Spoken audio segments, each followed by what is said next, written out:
Hello students, welcome to your class. तो कैसे हैं आप सब लोग? भाई मैं तो होप कर रही हूँ सभी बच्चे फिट एंड फाइन हैं। तो जल्दी से मुझे बता देंगे आप सभी कमेंट्स में कैसे हैं आप सब लोग। जल्दी से आ जाओ। हम लोग आज स्टार्ट करने वाले हैं साउंड चैप्टर के एमसीक्यूज। तो जैसे कि आप लोगों ने डिमांड की थी मैम इम्पोर्टेंट एमसीक्यूज करने हैं, तो हम लोगों ने ये नई सीरीज स्टार्ट करी है जिसके अंदर हम लोग कुछ आपके इम्पोर्टेंट चैप्टर्स के इम्पोर्टेंट एमसीक्यूज कर रहे हैं। तो जितने भी क्वेश्चंस बेटा हम लोग क्लास में करने वाले हैं, ये हैं आपके मोस्ट एक्सपेक्टेड क्वेश्चंस। तो अगर आपने अब तक एमसीक्यू की प्रैक्टिस नहीं की है तो ये क्लास आपके लिए बेस्ट है, क्योंकि अगर यहाँ पर आपने प्रैक्टिस कर ली, इसके बाद प्रैक्टिस करने की ज़रूरत नहीं है। और अगर मान लो आपने पढ़ा भी है तो आप यहाँ पर क्या कर सकते हो, प्रैक्टिस कर सकते हो। तो जैसे जैसे क्वेश्चंस आप सभी के सामने आते रहेंगे, आप मुझे कमेंट्स में आंसर लिखकर बताओगे। तो साउंड चैप्टर में अगेन बहुत प्रॉब्लम रहती है। फ्रीक्वेंसी क्या होती है, एम्पलीट्यूड क्या होता है, पिच क्या होती है, लाउडनेस क्या होती है, ये सारी चीज़ें अक्सर हमें परेशान करती हैं। क्या आप भी उन लोगों में से एक हैं? अगर हैं तो आप बिल्कुल सही प्लेटफॉर्म पर आए हो बेटा। यहाँ पर आपकी सारी क्वेरी, सारे डाउट्स, सारी प्रॉब्लम्स दूर हो जाएंगी। तो जैसे जैसे मैं क्वेश्चंस कराती जा रही हूँ, आपको उसमें कोई भी प्रॉब्लम आती है तो आप साथ साथ में भी पूछ सकते हो, और उसी के साथ साथ आपको आंसर भी करते जाना है। तो जो जो मैं क्वेश्चंस पूछ रही हूँ उनके आंसर आप लोग साथ में करोगे। तो साउंड में बेटा आपको पढ़ना है कि साउंड प्रोड्यूस कैसे होती है, ह्यूमंस कैसे साउंड प्रोड्यूस करते हैं। फिर जब हमने साउंड प्रोड्यूस कर ली है तो वो ट्रैवल कैसे करेगी, उसका प्रोपगेशन कैसे होगा, क्या हवा से होगा, लिक्विड से होगा, या फिर किसी सॉलिड से होगा। और मान लो साउंड प्रोड्यूस भी हो गई, वो ट्रैवल भी कर रही है, मतलब प्रोपगेट भी कर रही है, तो हम उसे सुनेंगे कैसे? और क्या सारी आवाजों को हम लोग सुन सकते हैं अपने आसपास? नहीं। तो किन आवाजों को सुन सकते हैं? कौन सी आवाजें हमें अच्छी लगती हैं और कौन सी आवाजें हमारे लिए प्रॉब्लम कॉज करती हैं? तो ये सभी आपको इस चैप्टर में पढ़ना था। तो अब हम लोग इन सारे टॉपिक पे बेस्ड एमसीक्यूज करेंगे। आपके पूरे चैप्टर का क्रक्स आपको यहाँ पे मिलने वाला है। तो अगर आप लोग चाहते हैं कि मैं स्टार्ट करूं तो थम्स अप भेज देंगे कमेंट्स में। और देखो भाई आपके फ्रेंड्स आए हैं या नहीं, कमेंट्स में देखो। अगर आपके फ्रेंड्स नहीं हैं तो जल्दी से बुला कर लाओ भाई, आपकी रिस्पॉन्सिबिलिटी है। सारे ग्रुप्स पे मैसेज कर दो, बच्चों को बता दो कि भाई क्लास स्टार्ट हो गई है। और क्लास के बाद शेयर भी कर देना है। अगर आपके फ्रेंड्स या कोई और, मतलब आप लोग ही मान लो कभी नहीं देख पाते हो क्लास को, तो कोई बात नहीं, आप बाद में भी क्लास देख सकते हो। ज़रूरी नहीं है आप टाइम पर ही देखो। टाइम पर देखो तो बहुत अच्छा है, उसके बाद अगर आपको टाइम मिलता है तो ज़रूर देखना है, मिस नहीं करना है बेटा। तो टाइमिंग का इशू नहीं रहना चाहिए, टाइमिंग एक एक्सक्यूज नहीं होना चाहिए, क्योंकि आप बाद में भी वीडियो देख सकते हो। ऑल राइट, चलो भाई, तो हम लोग स्टार्ट कर लेते हैं अपने पहले क्वेश्चन से। फर्स्ट क्वेश्चन से स्टार्ट करते हैं। क्या है ये? तो यहाँ हमें बोला गया है a musical instrument is producing a continuous note. तो कोई भी म्यूजिकल इंस्ट्रूमेंट है, कॉन्टिन्यूअस नोट वो प्रोड्यूस कर रहा है। This note can not be heard by a person having a normal hearing range। ठीक है, तो कॉन्टिन्यूअस नोट प्रोड्यूस हो रहा है, लेकिन वो इंसान जिसके कानों में नॉर्मल हियरिंग रेंज वो सुन सकता है, बट उसे वो आवाज नहीं आ रही। This note must then be passing through. तो ये नोट किससे पास हो रहा होगा? देखो आवाज प्रोड्यूस हो रही है, कॉन्टिन्यूअसली हो रही है, लेकिन हम लोग उसे सुन नहीं पा रहे। ऑल्दो रेंज जो है नॉर्मल हियरिंग रेंज में है, वो जो पर्सन है फिर भी नहीं सुन पा रहा, क्या वजह हो सकती है? क्या साउंड वाटर से ट्रैवल कर रही है? क्या साउंड वैक्स से ट्रैवल कर रही है, वैक्यूम से कर रही है, या फिर एम्प्टी वेसल से? किससे ट्रैवल करेगी कि आवाज हमारे लिए ऑडिबल ही नहीं है? क्या होगा यहाँ पर सही आंसर, बताओ भाई। तो क्या क्या हमें दिया हुआ है? वाटर, वैक्स और एम्प्टी वेसल। ये तीनों क्या है? ये तीनों ही हमारे लिए, सॉरी ये दोनों हमारे लिए बी और डी तो सॉलिड हो गए, ए हमारे लिए लिक्विड है।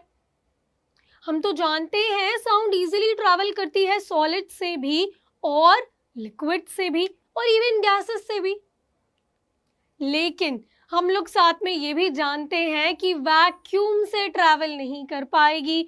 तो अगर आवाज हम नहीं सुन पा रहे तो फॉर श्योर ये ट्रैवल कर रही होगी, ये पास कर रही होगी वैक्यूम से। तो करेक्ट ऑप्शन क्या हो गया है? करेक्ट ऑप्शन यहां हो गया है सी।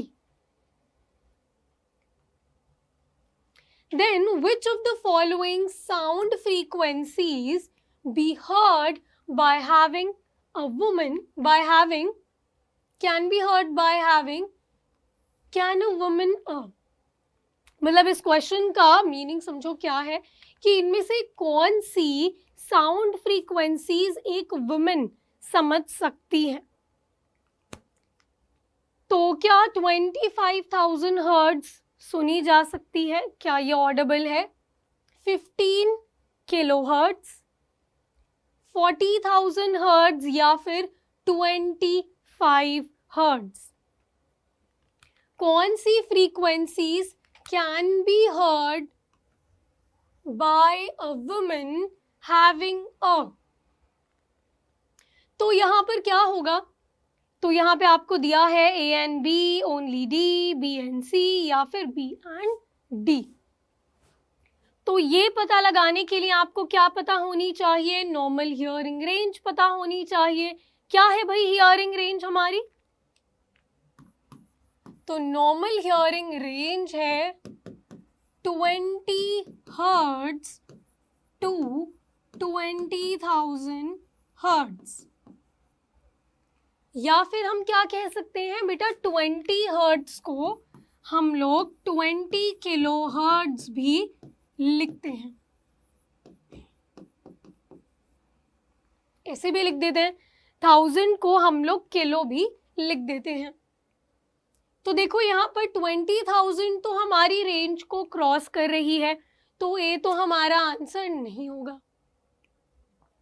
15 किलो हर्ट्ज ठीक है, हियरिंग रेंज में आ रहा है, तो ये आवाज एक वुमेन सुन सकती है। 40,000 हर्ट्ज भी बहुत ज्यादा है, नहीं सुन सकते हैं। 25 हर्ट्ज बिल्कुल सुन सकते हैं क्योंकि 20 हर्ट्ज से ये ज्यादा है। 20 हर्ट्ज से ज्यादा होनी चाहिए बच्चों और 20,000 से कम होनी चाहिए, ये है हमारी रेंज। तो इसीलिए क्या हो जाएगा सही आंसर? B and D. तो बी एंड डी हमारा सही आंसर यहां पर होगा और ये है D part. Okay then third question पर आते हैं। When we change a feeble sound to a loud sound, अगर हम लोग किसी फीबल साउंड को लाउड साउंड में बदल रहे हैं, फीबल का मतलब क्या है? सॉफ्ट साउंड, ठीक है, बहुत हल्की सी साउंड है। तो अगर हम उसे एक लाउड साउंड में बदल रहे हैं तो हम उसमें क्या बढ़ा रहे हैं? वी इंक्रीज इट्स एम्पलीट्यूड है, स्पीड होगा, टिम्बर होगा या फिर फ्रीक्वेंसी होगी। तो बेटा अगर आप किसी भी साउंड को लाउड बना रहे हो तो उसका ग्राफ कैसे बनेगा? हम देखेंगे कि जो क्रेस्ट और ट्रफ हैं ये आपको बहुत ऊंचे नजर आएंगे। तो बेटा अगर आप किसी भी साउंड को लाउड बना रहे हो तो आप उसका एम्पलीट्यूड बदल रहे हैं। तो ये याद रखना हमेशा कि लाउडनेस किस पे डिपेंड करती है, लाउडनेस डिपेंड करती है, डिपेंड्स ऑन एम्पलीट्यूड, और पिच जो है वो फ्रीक्वेंसी पर डिपेंड करती है। ये दोनों चीजें याद रखना, अक्सर आपको इनसे क्वेश्चन पूछ लिया जाता है। पिच फ्रीक्वेंसी पर डिपेंड करती है और लाउडनेस एम्पलीट्यूड पर डिपेंड करता है। उसके बाद है before playing the orchestra in a musical concert. किसी भी म्यूजिकल कॉन्सर्ट में ऑर्केस्ट्रा बजाने से पहले जो सितारिस्ट हैं, सितारिस्ट क्या होते हैं, जो सितार बजाते हैं, he tries or he or she tries to adjust the tension and pluck the strings suitably। उन स्ट्रिंग्स को ठीक करते हैं, मतलब सूटेबली उन्हें अरेंज करते हैं, टेंशन कम करते हैं उनकी। By doing so, he is adjusting। अगर वो ऐसा कर रहे हैं तो एक्चुअली क्या कर रहे हैं, क्या वो साउंड की intensity, intensity of sound only, इसको ठीक कर रहे हैं, साउंड की इंटेंसिटी बढ़ा रहे हैं, एम्पलीट्यूड ऑफ साउंड ओनली, या फिर साउंड का एम्पलीट्यूड एडजस्ट कर रहे हैं, frequency of the sitar string with the frequency of other musical instruments, या फिर लाउडनेस ऑफ द साउंड। तो अगर वो इसकी स्ट्रिंग्स को ठीक कर रहे हैं तो भाई ये इसकी फ्रीक्वेंसी को एडजस्ट कर रहे हैं। ठीक है, तो करेक्ट ऑप्शन सी रहेगा, frequency of the sitar strings. Then a key of mechanical piano is first struck gently. तो बहुत सारी कीज एक पियानो में होती हैं, पहली बार पियानो की जो की है उसे जेंटली प्रेस किया, and then struck again but much harder this time। दोबारा से उसे प्रेस किया लेकिन इस बार थोड़ा हार्डली हमने प्रेस किया। तो क्या होगा दोनों केसेस में, क्या डिफरेंस हमें देखने को मिलेगा? तो देखो, बस आपसे सेकंड केस के बारे में पूछा गया है, दूसरे केस में क्या होगा, क्या साउंड लाउड होगी but pitch will not be different? Sound तो लाउड होगी बट पिच डिफरेंट नहीं होगी। Sound will be louder and pitch will also be higher. Sound भी तेज होगी और पिच भी ज्यादा होगी। Sound will be louder but pitch will be lower, pitch low हो जाएगी। Both loudness and pitch will remain unaffected. अब देखो भाई, तो यहाँ पर जब हमने आवाज को बढ़ा दिया है तो हमने क्या किया, हमने यहाँ पर सिर्फ उसका एम्पलीट्यूड बढ़ाया है, हमने उसके एम्पलीट्यूड में चेंज किया है।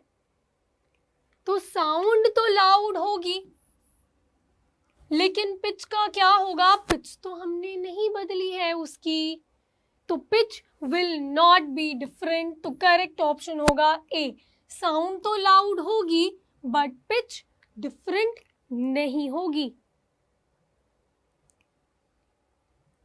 Then one of the following can hear infrasound, this one is। इनमें से कोई एक एनिमल या बर्ड या ह्यूमन, जो भी यहाँ पे आपको ऑर्गेनिजम्स दिए हुए हैं, इनमें से एक इंफ्रासाउंड को सुन सकता है। किसको सुन सकता है भाई? इंफ्रासाउंड को सुन सकता है। इंफ्रासाउंड क्या होती हैं? तो जैसे कि अभी मैंने बताया आपको, नॉर्मल हियरिंग रेंज क्या है, from 20 hertz to 20 kilo hertz. तो जो इंफ्रासाउंड्स है ये होती हैं बिलो 20 हर्ट्ज। इन्हें हम लोग क्या कहते हैं? इन्हें हम लोग इंफ्रासाउंड कहते हैं। और जो 20 किलो हर्ट्ज से ज्यादा होती है, अबव 20 किलोहर्ट्ज, तो ये होती है हमारी अल्ट्रासाउंड। अल्ट्रासाउंड्स इन्हें हम लोग कहते हैं। तो इनमें से जो इंफ्रासाउंड सुन सकता है वो है राइनोसरस। तो करेक्ट ऑप्शन होगा सी। Then the ultrasound waves can penetrate into matter to a large extent. जो हमारी अल्ट्रासाउंड वेव्स हैं ये इजीली किसी भी मैटर के अंदर पेनिट्रेट कर सकती हैं, उसके अंदर जा सकती हैं, इवन ह्यूमन बॉडी में भी। तो बहुत सारे मेडिकल डायग्नोसिस के लिए हम लोग अल्ट्रासाउंड का यूज़ करते हैं। तो अल्ट्रासाउंड पेनिट्रेट कर पाती हैं डीप इनटू आवर स्किन, हमारे टिश्यूज में वो पेनिट्रेट कर पाती हैं और पता लगाती हैं अगर कोई भी प्रॉब्लम है तो, कोई भी एब्नॉर्मैलिटी है तो। और not only in human body, बल्कि हम लोग जो बड़े बड़े आपके पत्थर होते हैं उनके अंदर साउंड वेव्स भेजते हैं पता करने के लिए कहीं कोई क्रैक तो नहीं है बीच में। ये बहुत इजीली पेनिट्रेट कर जाती हैं मैटर के अंदर। लेकिन इसकी वजह क्या है? वेरी हाई स्पीड, इनकी स्पीड बहुत ज़्यादा तेज होती है, उनकी फ्रीक्वेंसी हाई होती है, क्वालिटी हाई होती है, या एम्पलीट्यूड बहुत हाई होता है। तो यहाँ पर बेटा अभी आपको मैंने बताया जो साउंड्स जिनकी फ्रीक्वेंसी 20 किलोहर्ट्ज से ज़्यादा होती है उन्हें हम अल्ट्रासाउंड कहते हैं। तो बस अगर अल्ट्रासाउंड की बात हुई है तो हमें पता है ये ऐसी फ्रीक्वेंसीज हैं जिनकी फ्रीक्वेंसी बहुत हाई होती है। Then the frequencies of 4 sound waves are given below. 4 sound waves की आपको यहाँ पे फ्रीक्वेंसीज दी हुई हैं। Which of these sound waves can be used to measure the depth of the sea? इनमें से कौन सी साउंड वेव का आप इस्तेमाल करोगे किसी भी सी की डेप्थ पता करने के लिए, गहराई कितनी है एक सी की ये पता करने के लिए? 15,000 hertz, 10 kilo hertz, 50 kilo hertz या 10,000 हर्ट्ज। तो यहाँ पर भी बेटा अगर आपको किसी भी सी की डेप्थ पता करनी है तो हमें क्या यूज करनी पड़ेगी? हमें अल्ट्रा साउंड का यूज करना पड़ेगा। अल्ट्रासाउंड इसमें आपको कहाँ मिल रही है? सिर्फ ऑप्शन सी पे मिल रही है, 50 किलो हर्ट्ज, यानी कि 50,000 हर्ट्ज ये है हमारी अल्ट्रासाउंड। तो इसका यूज करेंगे हम लोग सी की डेप्थ पता करने के लिए।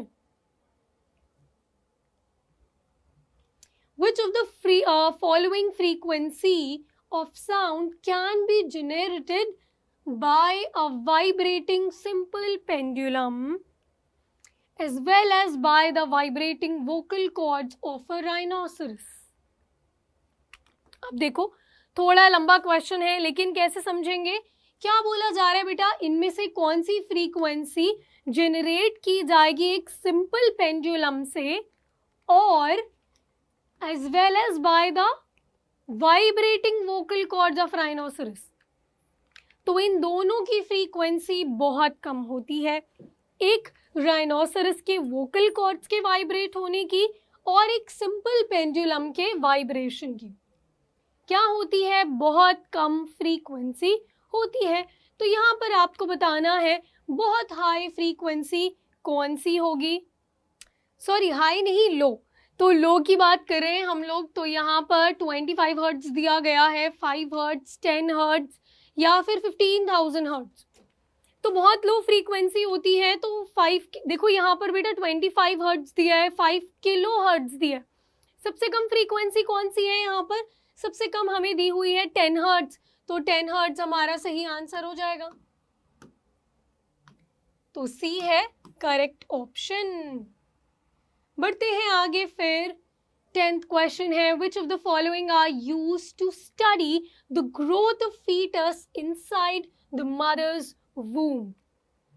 तो इनमें से कौन सी वेव्स का हम लोग इस्तेमाल करते हैं इन ऑर्डर टू ट्रैक या इन ऑर्डर टू इन्वेस्टिगेट या स्टडी ग्रोथ ऑफ फीटस। तो डेवलपिंग फीटस को ऑब्जर्व करने के लिए एक मदर्स बॉडी में हम लोग कौन सी वेव्स का यूज करते हैं? Radio waves, X-rays, infrared waves या फिर साउंड वेव्स। तो क्या किया जाता है? अल्ट्रासाउंड किया जाता है ना। तो अल्ट्रासाउंड में क्या होगा? हम लोग साउंड वेव्स का यूज कर रहे हैं। तो करेक्ट ऑप्शन होगा डी। तो यहाँ पर कंफ्यूजन हो सकती है एक्सरेज में, है ना। तो एक्सरेज का यूज हम लोग फीटस की ग्रोथ पता करने के लिए नहीं करते हैं। कोई भी अगर हमारी बोन में कोई इंजरी हो जाती है तो उसके लिए एक्सरेज का यूज करते हैं। Then the sound waves travel fastest. Sound waves fastest किसमें ट्रैवल करेंगी? तो साउंड वेव्स ट्रैवल करेंगी फास्टेस्ट इन सॉलिड्स। सॉलिड्स में फास्टेस्ट ये ग्रो करती हैं। तो करेक्ट ऑप्शन हो गया है D. Then which of the following modes is utilized in the production of sound by humans? अब जब हमें पता है कोई भी साउंड प्रोड्यूस होती है वाइब्रेटिंग बॉडी की मदद से। If an object, if a body is vibrating तो क्या होता है? साउंड प्रोड्यूस होती है। लेकिन अगर ह्यूमन बॉडी में साउंड प्रोड्यूस हो रही है तो इनमें से कौन सा प्रोडक्शन, कौन सा मोड यूज किया जाता है? Is it vibrating air columns? Air columns का वाइब्रेट होना, एयर कॉलम्स वाइब्रेट नहीं होते हैं। वाइब्रेटिंग स्ट्रिंग्स हम लोग बिल्कुल कह सकते हैं, क्योंकि हमारी बॉडी में क्या वाइब्रेट करती हैं? Vocal cords. तो इन वोकल कॉर्ड्स के वाइब्रेट होने से हमारे हम लोग साउंड प्रोड्यूस करते हैं। तो ये किसके बराबर हो सकता है? वाइब्रेटिंग स्ट्रिंग्स के बराबर हो सकता है। इसीलिए मैंने बी पार्ट को यहाँ पे करेक्ट मार्क कर दिया है। Cochlea is a part of. Cochlea किसका पार्ट है? क्या हियरिंग ऑर्गन का पार्ट है? साउंड प्रोड्यूसिंग ऑर्गन है, साउंड को बनाता है। Is it a muscular organ और एयर पोल्यूशन? तो भाई कॉक्लिया हमारे हियरिंग ऑर्गन का पार्ट है, ईयर का पार्ट होता है। बाकी सारे ऑप्शंस बहुत अलग लग रहे हैं, हमें बिल्कुल कोई रिलेशन नहीं है, इसीलिए ए हमारा सही आंसर हो गया है।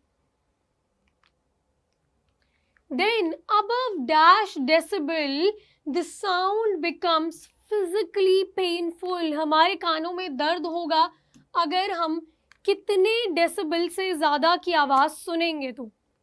इज इट 60, 40, 120 या फिर 80? तो अगर कोई भी साउंड, मतलब कोई भी आवाज, कोई भी किसी भी साउंड है, उसकी जो लाउडनेस है 80 डेसिबल अगर होती है या 80 डेसिबल से ज़्यादा होगी तो भाई ये हमारे लिए फिजिकली पेनफुल होती है, हमारे कानों में दर्द हो जाएगा। Then when the amplitude of vibration is large, किसी भी साउंड का, मतलब अगर हम लोग बात कर रहे हैं वाइब्रेशन का एम्पलीट्यूड अगर ज़्यादा है, एम्पलीट्यूड ज़्यादा है, देखो ये रहा ज़्यादा एम्पलीट्यूड। एम्पलीट्यूड अगर ज़्यादा है तो क्या होगा? साउंड प्रोड्यूस इज, कोई साउंड ही प्रोड्यूस नहीं होगी, साउंड फीबल होगी या फिर लाउड होगी। तो बेटा साउंड होगी लाउड। तो करेक्ट ऑप्शन है सी, लाउड साउंड होगी। ठीक है, तो इसी के साथ हमने कर लिए हैं अपने पूरे टोटल 15 क्वेश्चंस। अगर किसी भी क्वेश्चन में प्रॉब्लम है तो आप पूछ सकते हो। और बेटा अगर आपको ये सारे क्वेश्चंस आ गए हैं समझ में तो आप पूरे रेडी हो गए हो अपने एग्जाम्स के लिए। ठीक है, सेशन अच्छा लगा है तो लाइक करेंगे फटाफट से और अपने फ्रेंड्स के साथ शेयर भी करेंगे। अगर कोई बच्चा ऐसा है जिसने अब तक सब्सक्राइब नहीं किया है हमारे चैनल को तो फटाफट से सब्सक्राइब भी कर देना है। तो हम लोग फिर मिलेंगे एक बार फिर से कुछ ऐसे ही सेशन के साथ। अगर आप कोई पर्टिकुलर चैप्टर डिस्कस करना चाहते हो यानी कि उसके एमसीक्यूज करना चाहते हो तो कमेंट सेक्शन में बिल्कुल बता सकते हैं। ठीक है, अगेन मैं बोलूंगी लाइक शेयर एंड सब्सक्राइब। तो that's all for today guys, see you in the next class, good bye.